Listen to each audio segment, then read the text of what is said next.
আসসালামু আলাইকুম। চলে এলাম নাম না জানা একটি মাছের রেসিপি আপনাদের মাঝে শেয়ার করার জন্য।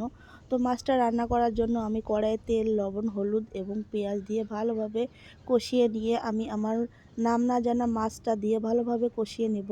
একটুখানি পানি দিয়ে, যাই হোক মাছটা যেহেতু কাঁচা রান্না করব, তার জন্য ভালোভাবে কষিয়ে নিয়ে মাছটা তুলে রাখবো যাতে ভেঙে না যায়।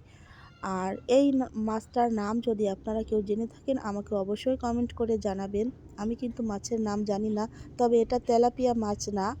যাই হোক মাছটা কষানো হয়ে গিয়েছে, এখন আমি অন্য আরেকটা পাত্রে উঠিয়ে রাখবো। তারপর আমি শিম এবং আলু দিয়ে তরকারিটা কষিয়ে নিব। আর আপনারা কম বেশি সবাই জানেন তরকারি যত বেশি কষানো হয় তত কিন্তু স্বাদ লাগে।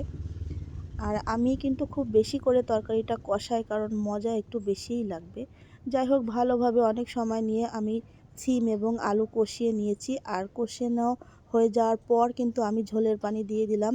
ঝোলের পানি দেওয়ার পর যখন পানিতে বলক আসবে তখন কিন্তু আমার উঠিয়ে রাখা মাছটা আমি দিয়ে দেব। এই যে দিয়ে দিয়েছি দেখুন। আর অনেকক্ষণ জাল দেওয়ার পর যখন মাছের ভিতরে ভালোভাবে লবণ, হলুদ, মরিচ প্রবেশ হয়ে যাবে, তারপর আমি টমেটো টুকরো টুকরো করে কেটে রেখেছিলাম, সেই টমেটোগুলো দিয়ে দিলাম। টমেটোগুলো দিয়ে আরও কিছুক্ষণ জাল দেবো যাতে টমেটোটা সেদ্ধ হয়ে যায়।